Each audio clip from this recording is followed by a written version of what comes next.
Hi everybody, I hope you are doing well. Today we will talk about how to fix or how to solve the problem of Azar app. You will click on settings. In this page we click on apps, default apps, app settings. Here in this list you will search about Azar app and you will click. In this window of app info you will click on first stop and you will click OK.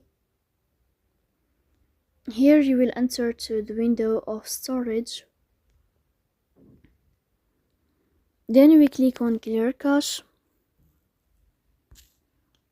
In the end you will turn off your phone and you will wait a moment to restart your phone again to fix that problem. So that's all. Don't forget to support us by like and subscribe. See you next time and thank you for your watching and your attention.